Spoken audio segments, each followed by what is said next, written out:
जय हिंद दोस्तों। Anil sir IT channel आपसे का बहुत बहुत स्वागत है। NALCO national aluminium company limited की तरफ से 10th 12th आईटीआई डिप्लोमा और बीएससी कैंडिडेट्स के लिए परमानेंट रिक्रूटमेंट निकल कर आ चुके हैं दोस्तों। इसमें आईटीआई कैंडिडेट के लिए एक इंपॉर्टेंट नोटिस है, ध्यान से सुन लीजिएगा। आईटीआई कैंडिडेट्स के साथ साथ एक नैक की डिग्री आपके पास होनी चाहिए। कहीं से भी आपके पास अप्रेंटिसशिप की एक डिग्री होनी चाहिए, नहीं है तो आप फॉर्म को अप्लाई नहीं कर सकते।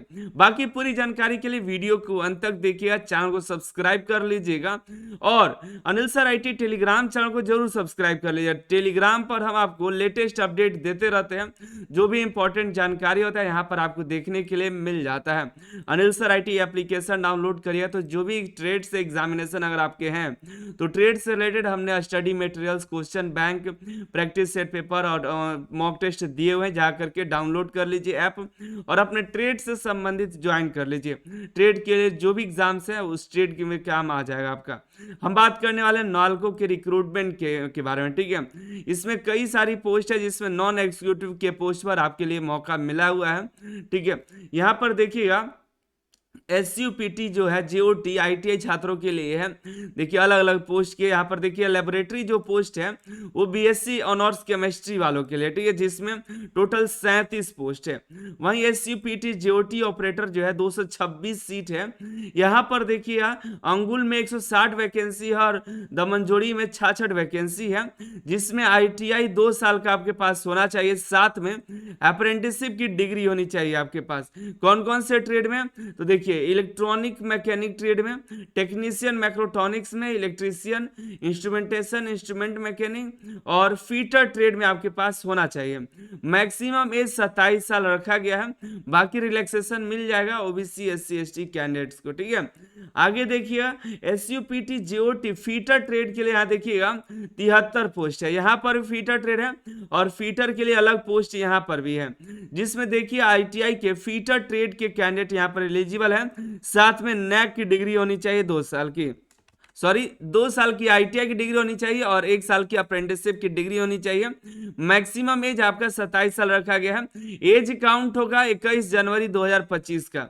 यहाँ इलेक्ट्रिकल में देखिएगा 63 सीट है, इसमें ITI होना चाहिए और 2 साल का ITI और आपके पास 1 साल की अप्रेंटिसशिप की डिग्री होनी चाहिए इलेक्ट्रीशियन ट्रेड में। 27 साल मैक्सिमम एज रखा गया है। यहाँ देखिएगा SUPT JOT इंस्ट्रूमेंटेशन के लिए यहाँ पर 48 सीट है। इसमें ITI की जो है ITI instrumentation instrument mechanic trade वाले यहाँ पर एलिजिबल है, साथ में अप्रेंटिसशिप की डिग्री, अपर एज है 27 साल, ठीक है।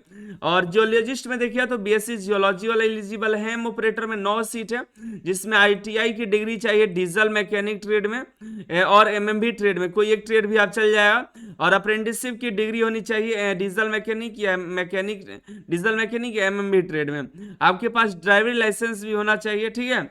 और SUPT देखिए माइनिंग के लिए यहाँ पर डिप्लोमा माइनिंग की सर्टिफिकेट चाहिए। माइनिंग मेट के लिए 10th प्लस आपके पास माइनिंग मेट की कॉम्पिटेंसी सर्टिफिकेट होनी चाहिए। मोटर मैकेनिक के लिए 22 सीट है, जिसमें ITI के मोटर मैकेनिक ट्रेड वाले यहाँ पर एलिजिबल है, साथ में अप्रेंटिसशिप की भी डिग्री चाहिए। अपर एज 27 साल रखा गया है। ड्रेसर फर्स्ट एडर के लिए यहाँ देखिएगा तो मैट्रिक पास वाले जिनके पास 2 साल का रिलेवेंट पोस्ट पे ड्रेसर का यहाँ पर अगर आपके पास एक्सपीरियंस है या ड्रेसर का आपके पास कोई डिग्री भी है या फर्स्ट एड का सर्टिफिकेट है, तो आपको इसमें डिजरेबल रखा गया है। मैक्सिमम एज 35 साल रखा गया है।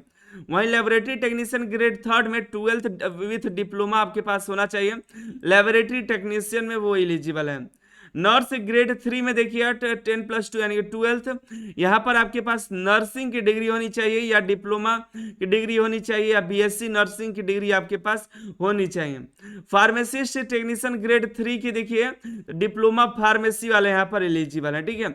एक और इम्पॉर्टेंट बात, जो भी कैंडिडेट SUPT पोस्ट पर अप्लाई करेंगे उनके लिए सबसे पहले 12 महीने की ट्रेनिंग होगी, उसके बाद JOT की ट्रेनिंग होगी, और ये जो SUPT होगी 12 महीने की होगी, उसके बाद JOT की जो ट्रेनिंग होगी 18 महीने की ट्रेनिंग होगी। इस दौरान आपका स्टाइपेंड मिलेगा, सैलरी कम मिलेगा, मतलब स्टाइपेंड थोड़ा मिलता है, बस गुजारा के लिए हो जाएगा, लेकिन उसके बाद आपकी बेहतरीन सैलरी होगी।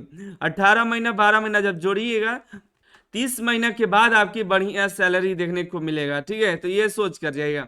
इंपॉर्टेंट नोट में यहाँ पर देखिएगा तो बताया गया है क्वालिफिकेशन जो है कहीं से भी आपके पास है, कोई बढ़िया यूनिवर्सिटी है, इंस्टीट्यूट है, रिकॉग्नाइज यूनिवर्सिटी है, काउंसिल है, बॉडीज है, तो आप उसके लिए एलिजिबल। ITI NCVT वाले यहाँ पर एलिजिबल है। यहाँ पर SCVT का कोई जिक्र नहीं है। अप्रेंटिसशिप NCVET से होना चाहिए, रेगुलर कोर्स होना चाहिए। ठीक है, कोई भी बोर्ड हो यहाँ पर चल जाएगा। और यहाँ पर एक इंपॉर्टेंट जानकारी यहाँ पर दिया गया है एम्प्लॉयमेंट एक्सचेंज का। ये थोड़ा सा देखने के बाद थोड़ा दिक्कत हो रहा है कि क्या ऑल इंडिया कैंडिडेट अप्लाई कर सकते हैं कि नहीं। तो काफी लोगों से हमने बात किया तो उन्होंने कहा कि नहीं, ऑल इंडिया के कैंडिडेट अप्लाई कर सकते हैं। बाकी देखिए, जहां तक मुझे उम्मीद है ऑल इंडिया कैंडिडेट को मौका मिलेगा। उसके लिए आप जो है इंतजार करिए फॉर्म भरने का। फॉर्म कब से भराएगा उसकी जानकारी दे देंगे आपको। और यहाँ पर देखिए, जब आप 12 महीने की ट्रेनिंग पे रखिएगा, हम बताए थे 12 महीने की ट्रेनिंग शुरुआत में होगी, उस दौरान मात्र आपको 12,000 का स्टाइपेंड मिलेगा 1 साल तक। उसका जब ये कंप्लीट कर लीजिएगा 12 महीने की ट्रेनिंग, उसके बाद आप जूनियर ऑपरेटिव ट्रेनिंग में जाइएगा, वो 18 महीने की होगी, जिसमें शुरुआत के 12 महीने 15,000 मिलेगा और बाकी 6 महीने आपके 15,500 मिलेंगे। ठीक है, इस दौरान आपको मेडिकल फैसिलिटी मिलेगी नालको हॉस्पिटल में। और भी उसके बाद जब परमानेंट हो जाता है तो आपकी बेहतरीन सैलरी यहाँ पर देखिएगा, T0 ग्रेड लगता है बेसिक पे आपका यहाँ पर 29,500 और 3% इंक्रीमेंट के साथ 70,000 तक का आपका यहाँ पर अलाउंसेस बनता है, मतलब आपको सैलरी बनती है। 29,700 से स्टार्टिंग वो बेसिक पे है, और भी कई सारे अलाउंसेस जोड़ करके सैलरी काफी ज्यादा बढ़ जाती है। और भी कई सारे सेंट्रल गवर्नमेंट के जो अलाउंसेस वो आपको यहाँ पर मिल जाते हैं। सिलेक्शन प्रोसेस आपका रिटेन एग्जाम होगा जो कि कंप्यूटर बेस्ड टेस्ट होगा। और जो भी जो ITI कैंडिडेट है उनके लिए जो उनको जो है 1 से 10 तक जो पोस्ट है उसमें आपको सिर्फ CBT एग्जाम होगा। लेकिन 11 से जो 14 है जिसमें कई सारे और भी पोस्ट है, नर्स वाला है, तो उन सब में CBT एग्जाम के साथ ट्रेड टेस्ट होगा। लेकिन ITI छात्रों का सिर्फ और सिर्फ CBT एग्जाम होगा। CBT एग्जाम क्वालिफाई कर लिए तो आपकी नौकरी पक्की है। मेडिकली फिट होने चाहिए। और आगे देखिए कहाँ पर जॉब लोकेशन होगा, तो अंगुल में हो सकता है, SNP कॉम्प्लेक्स अंगुल या MR कॉम्प्लेक्स दमनजोड़ी, कहीं पर भी आपको हो सकता है। ठीक है, जहां पर अप्लाई करेगा उसी के अकॉर्डिंग। बाकी देखिए एप्लीकेशन फीस बहुत बढ़िया है, ज्यादा नहीं है, मात्र 100 रुपए एप्लीकेशन फीस है जनरल OBC EWS के लिए। जबकि SC ST PWD ex serviceman और जो लैंड आउटसाइड है इंटरनल कैंडिडेट्स है उनके लिए 0 फीस है। तो फीस बहुत अच्छा है। ऐसा ही फीस सभी जगह का होता है ना, तो बहुत बढ़िया होता है। जो भी वैकेंसीज है ज्यादा 100 रुपए तक मैक्सिमम रखिए, इतना फीस रखना क्या जायज है। चलिए बात करते हैं फॉर्म कब से भराया। तो फॉर्म आपके 30 दिसंबर से भरने, 31 दिसंबर से फॉर्म भरने शुरू हो जाएंगे और 21 जनवरी 2025 तक फॉर्म भरे जाएंगे। फॉर्म ऑनलाइन के माध्यम से भरा जाएगा। यहाँ पर देखिएगा, तो ये देखिएगा ऑनलाइन फॉर्म भरिएगा, उसके बाद आप रजिस्ट्रेशन करने बाद आपको फॉर्म भरना पड़ेंगे।